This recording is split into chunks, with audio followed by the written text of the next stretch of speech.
আসসালামু আলাইকুম রহমতুল্লাহ। আজকে আমরা পবিত্র কোরআন থেকে সূরা আল বালাদের কয়েকটি আয়াত দেখব এবং এই আয়াতগুলোতে আমাদের জন্য কি কি শিক্ষা রয়েছে সেগুলো নিয়ে আমরা একটু আলোচনা করব। আউযু বিল্লাহি মিনাশ শাইতানির রাজিম। বিসমিল্লাহির রহমানির রহিম। আল্লাহ তাআলা সূরা আল বালাদ অর্থাৎ পবিত্র কোরআনের 90 নম্বর সূরায় বলেছেন, আমি মানুষকে এক কঠোর পরিশ্রমের মাঝে সৃষ্টি করেছি। এটি সূরা আল বালাদের 4 নম্বর আয়াত। 5 নম্বর আয়াতে আল্লাহ সুবহানাহু ওয়া তাআলা বলেছেন, এই মানুষটি একথা কিভাবে মনে করে যে তার উপর কারো কোনো ক্ষমতা চলবে না। অর্থাৎ 4 নম্বর আয়াতে আল্লাহ তাআলা বলতেছেন, আমি মানুষকে এক কঠিন পরিশ্রমের মধ্য দিয়ে সৃষ্টি করেছি। আর 5 নম্বর আয়াতে আল্লাহ তাআলা বলতেছেন মানুষকে উদ্দেশ্য করে, আর এই মানুষটি একথা কিভাবে মনে করে যে তার উপর কারো কোনো ক্ষমতা চলবে না।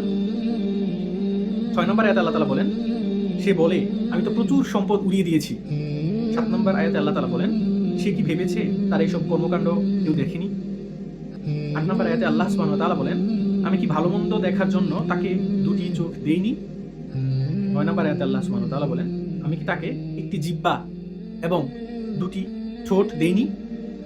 10 নম্বর আয়াতে আল্লাহ সুবহানাহু ওয়া তাআলা বলেন, আমি কি তাকে দুটি পথ বলে দেইনি। সুপ্রিয় বন্ধুরা, এই 10 নম্বর আয়াতটি, এই আয়াতটির মধ্যে আমাদের জন্য রয়েছে অনেক বেশি শিখার অনেক কিছু। বর্তমান পৃথিবীতে আমরা দেখতে পাই প্রত্যেকটি জিনিসেরই দুটি দিক রয়েছে। একটি হচ্ছে ভালো দিক আর একটি হচ্ছে খারাপ দিক। একটি হচ্ছে ডান দিক আর একটি হচ্ছে বাম দিক, যেটি একই সূরাতে আল্লাহ তাআলা বলে দিয়েছেন। 18 নম্বর অর্থাৎ সূরা আল বালাদের 18 নম্বর আয়াতে আল্লাহ সুবহানাহু ওয়া তাআলা মানুষকে বলে দিয়েছেন যে কারা ডান দিকের, এবং 19 নম্বর আয়াতে বলে দিয়েছেন কারা বাম দিকের।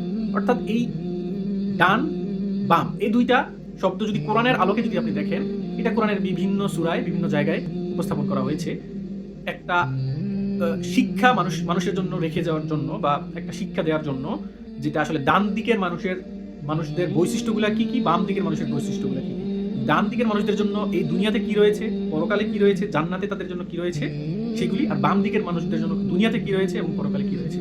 সুপ্রিয় বন্ধুরা, আমরা যদি ভালোভাবে জেনে বুঝে কোরআন পড়ি এবং যথার্থই আন্তরিকতার সাথে তা মেনে চলার চেষ্টা করি, তাহলে দেখব আমাদের পৃথিবীটা সত্যি সুন্দর পৃথিবীতে পরিণত হয়েছে। সবাই পবিত্র কোরআনের দিকে ফিরে আসুন। আসছে পবিত্র রমজান। এই পবিত্র কোরআনের আলোয় উদ্ভাসিত হয়ে আমাদের নিজেদেরকে এই রমজানের আলোয় আলোকিত করার তৌফিক মহান আল্লাহ সবাইকে দান করুন। ওয়া মা তৌফিক ইল্লা বিল্লাহ। আসসালামু আলাইকুম ওয়া রাহমাতুল্লাহ।